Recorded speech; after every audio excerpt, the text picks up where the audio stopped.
Hello everyone, welcome to my YouTube channel. This is Sadique. A very good morning to each and every student who is watching or who will join or who will watch in further time. So yeah, let's start today's current affairs with 25th September and 2024.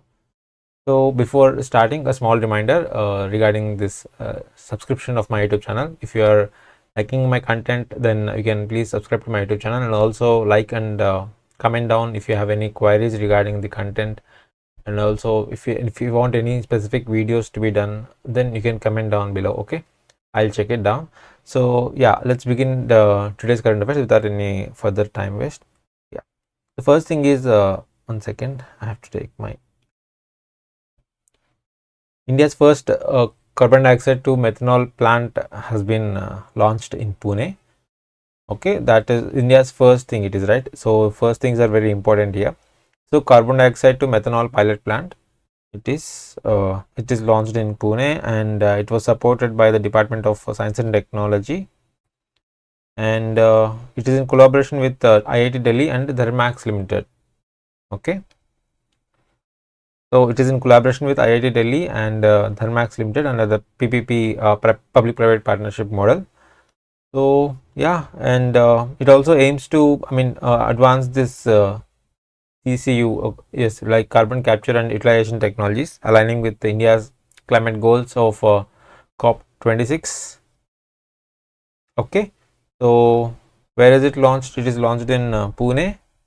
Okay, the CO2 to methanol pilot plant. And why methanol is important here? Because we can blend this methanol in biofuels. Okay, so we can have this methanol blended biodiesel or methanol blended diesel, reducing crude oil imports, so that our foreign exchange will improve, and our import bill also will reduce, right, if we start reducing this crude oil imports from other countries. Yeah, so this project cost is estimated to be around 31 crore, and this is in line with the introduction of 15% of methanol blended diesel by government. Okay, Ministry of Petroleum is working on this, and so this is in Pune. Got it? So India's first carbon dioxide to methanol pilot plant it is. Okay, next, Indian origin NASA astronaut Sunita Williams takes command of International Space Station. So Sunita Williams is there in International Space Station along with Butch Wilmore, if I'm not wrong. So these both went in a spacecraft there, and but they got stuck there because of some leakage issues in their launch, in their withdraw vehicle. So that withdraw vehicle also reached Earth. Because of some safety concerns, they decided not to come in that. And again, this is a Crew 9 capsule is going there by the SpaceX to receive them. To bring back to Earth. SpaceX is taking that responsibility, and also that name is Crew 9. Okay, and this operation will be done in February or January of 2025. Okay, then they'll return, and for now the news is that this Indian origin NASA astronaut Sunita Williams takes command of International Space Station. Okay, marking her second time leading the orbiting laboratory. And it was announced that Russian cosmonaut Oleg Kononenko handed over the command of the space station to Sunita Williams. Okay, Oleg Kononenko handed over this command. Fine. And yeah, the duo of Sunita Williams and Butch Wilmore traveled to this ISS through this Boeing's Starliner space shuttle, and its first crewed mission on June 5th for an originally planned stay of 8 days. Actually, it was planned for 8 days, but it went on for June, July, August, September, October till February. Okay, yeah. So some technical malfunction happened, and so they'll return in February 2025. So the present news is that Sunita Williams has taken the command of International Space Station. Okay, the next news is that 10th World FZO Congress begins in Dubai. Okay, FZO means Free Zones Organization Congress. Begins in Dubai, and it is the 10th edition of this, and Yeah, let's look at the news in detail. Okay, this is unlocking new investment venues. Okay, so it happened in Dubai, and it is going on from 23rd to 25th of September this year, and it will bring together leading experts, decision makers, stakeholders from free zones, free economic zones. It's talking about free trade zones, logistics, and multilateral sectors globally. The theme of this Congress is that this theme of this World Free Zones Organization Congress is that zones and shifting global economic structures, unlocking. Sorry, one second. Unlocking new investment avenues. Congress aims to explore the latest trends, emerging technologies, and innovations. Okay, zones and the shifting global economic structures, unlocking new investment avenues. Okay. So this is that. Yeah. Fine. And also this offers an excellent opportunity for Indian businesses to connect with the global counterparts and also discuss with them. Okay. And in from Indian side, Srikanth Badiga, the chairman of Export Promotion Council for EOS and says Special Economic Zones, is officially representing India in this World Free Zone Congress. Okay, Srikanth Badiga is representing, and what else we have? And in this here we also discussed this this in this World Free Zone, AI related technologies and their utilization in this free zones, and the new technologies in this global trade. Everything will be discussed here. Okay, in this ministers meet, or yeah, okay, in this 10th annual World Free Zones Organization. So this is happening at Dubai. Okay, Madinat Jumeirah, Dubai. Okay. Next, another important news is that expanding horizons in space sector from lunar exploration to a national space station. Recently, Government of India cabinet approved 3 programs related to Indian Space Organization, and so this is regarding that news, and it's a very important milestone in India's space history regarding missions and its future outlook of missions, right? There are 3 missions which are highlighted here, and they are Chandrayaan 4 and Venus Orbiter Mission and Bharatiya Antariksha Station, Indian Space Station. Just like International Space Station we have, right? Like we're also aiming to have our own Bharatiya Antariksha Station. Okay, so these 3 are discussed here in this expanding horizons in space sector, Venus Orbiter Mission. So let's look at them one by one. Yeah. So Chandrayaan 4 mission, it actually aims at developing key technologies and to collect samples from the moon and analyzing them, return and then analyzing them on Earth. Okay, that's the main focus. And also wait one second, yeah, and also docking, unlocking, landing, returning safely to Earth, and collecting samples from moon.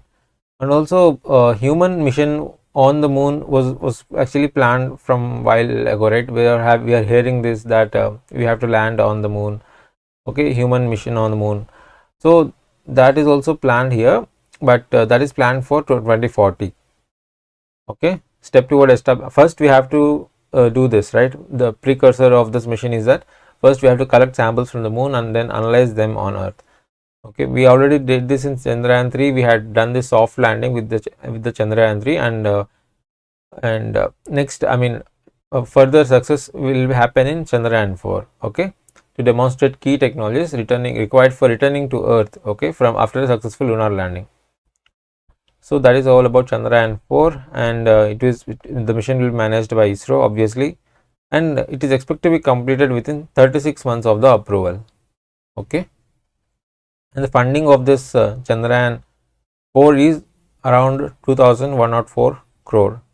Okay, around this is the funding requirement of this mission, and here this funding covers all spacecraft development and launch vehicles and 2 launch vehicle machines and external deep space network support, and yeah, everything will be covered in this funding. So the main aim of Chandrayaan 4 is to return to Earth, okay, after taking the samples from Moon, we have to return to Earth.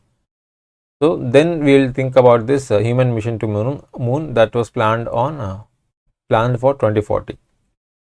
Next, Venus orbiter mission. This is actually to orbit Venus, okay, to send a spacecraft so that orbits Venus and also that observes the atmosphere of Venus, and so yeah, and the approved total budget is 1236 crore to understanding the Venusian atmosphere. Yeah, Venus orbiter mission. This is majorly to orbit Venus and get the information regarding its climate, its atmosphere, and once it's a habitable planet, it seems. So why it turned into uninhabitable, and for all that understanding purpose, we are doing this mission, and we will also give this data that collected from the mission will be shared with the scientific community also, so that it can help in further research. And the mission is expected to launch from March 2028.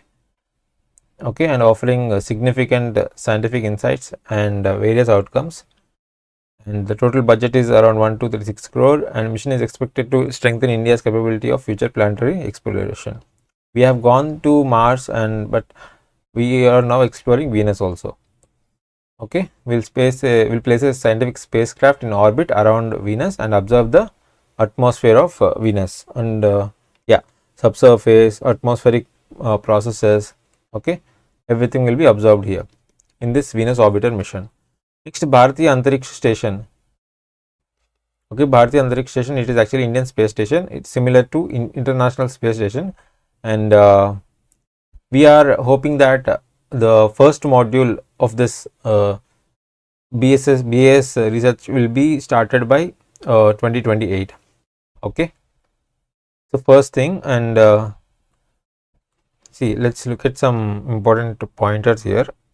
The construction of first module of Bharatiya Antariksha Station marks a significant expansion of Gaganyaan program, and also see the decision. I mean, generally we are building this to operate Indian space station, and we have this revised scope of Gaganyaan program, right? Will now include precursor missions like for BAS and additional hardware requirements, and the inclusion of an additional uncrewed mission.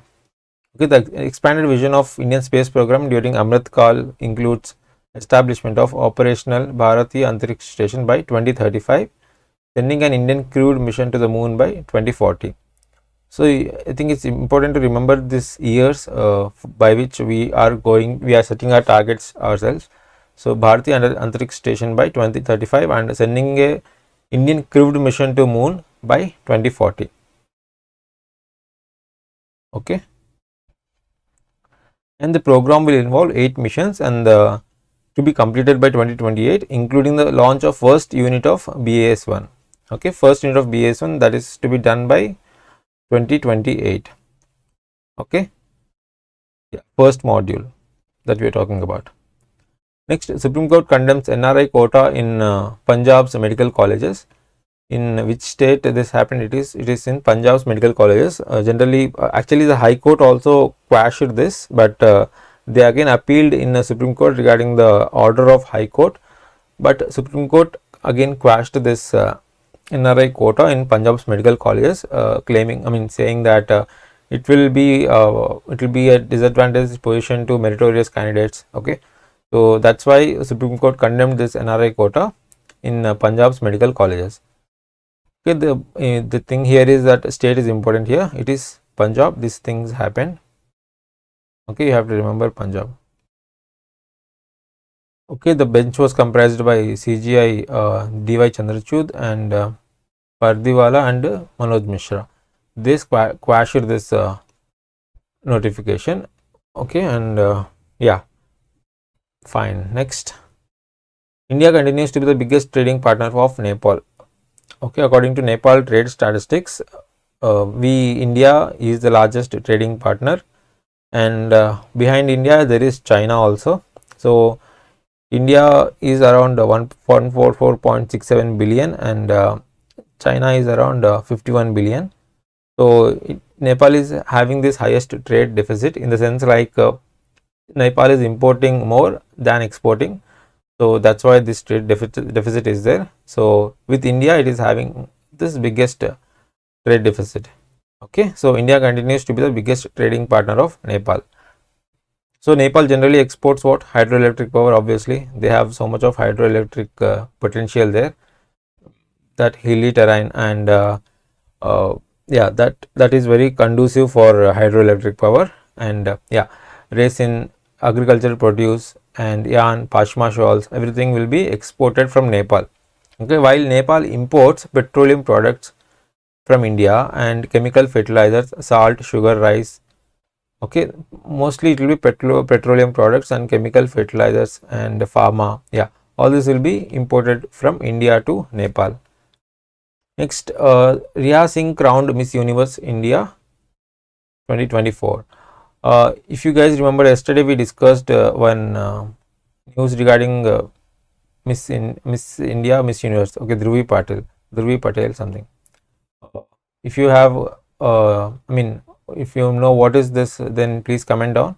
Dhruvi Patel, she is crowned with one kind of a similar pageant. So comment down what is that pageant. Okay. So Rhea Singh crowned for Miss Universe India, and she will now represent India at Global Miss Universe 2024 pageant in Mexico. Okay, this finale held in Rajasthan capital, Jaipur. So now she will participate in Global Miss Universe 2024 pageant. Okay, in Mexico later this year.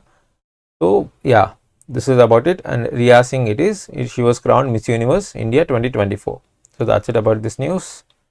Let's move to next, loss and damage fund. Okay, this loss and damage fund was established in at the COP 27, but it operationalized in COP 28.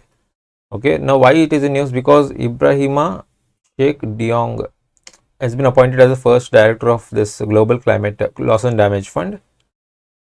Okay, what is this loss and damage fund do? Loss and damage fund, it actually helps countries that are vulnerable to climate change adverse effects. Okay, and yeah, it covers both immediate effects of climate events and also slow events like cyclones, droughts.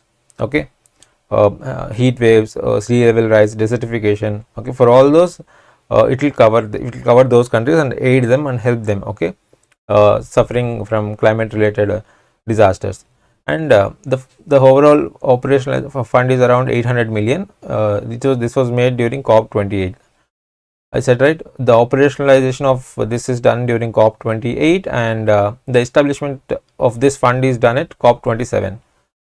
Okay, so and where is the headquarters? Like the host country of this is Philippines. This loss and damage fund is Philippines. Sorry for my handwriting.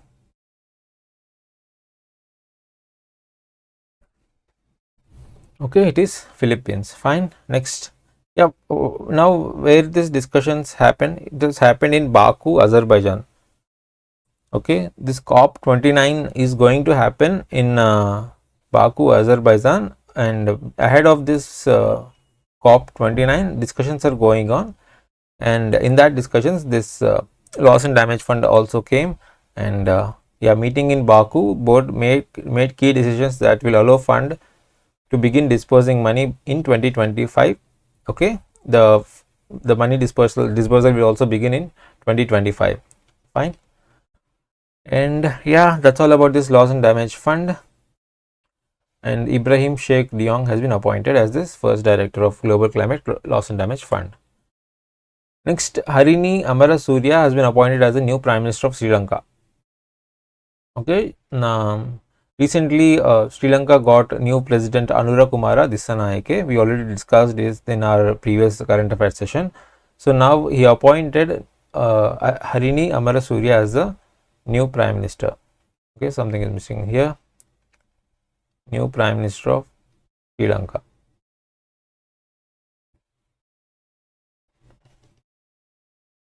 Okay. Next, Standard & Poor retains India's growth forecast at 6.8%.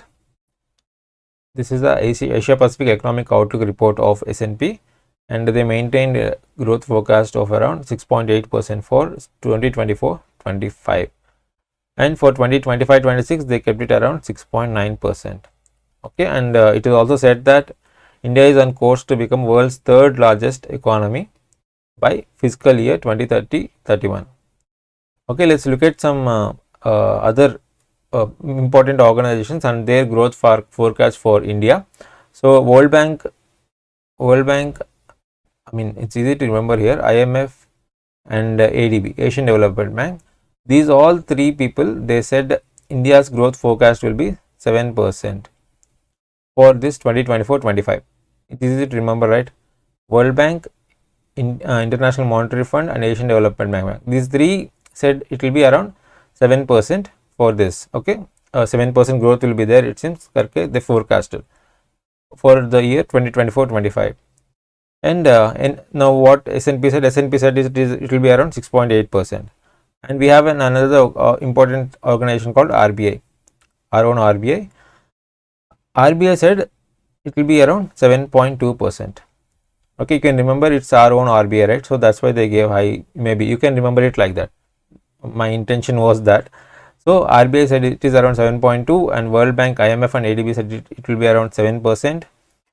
Fine. And still what we have? Still we have NSO, National Statistic Organization, NSO, by Ministry of SPI, Statistics and Programming Implementation.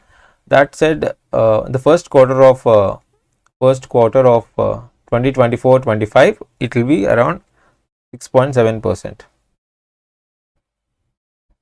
Okay, 6.74% for the first quarter of 2024-25. Fine. And anything else? So these are the important reports regarding big organizations and their growth forecast for India. And I'll also have some information regarding repo rate. What is current repo rate? It is around 6.5%. And the bank rate and marginal standing facility, it is around 6.75%.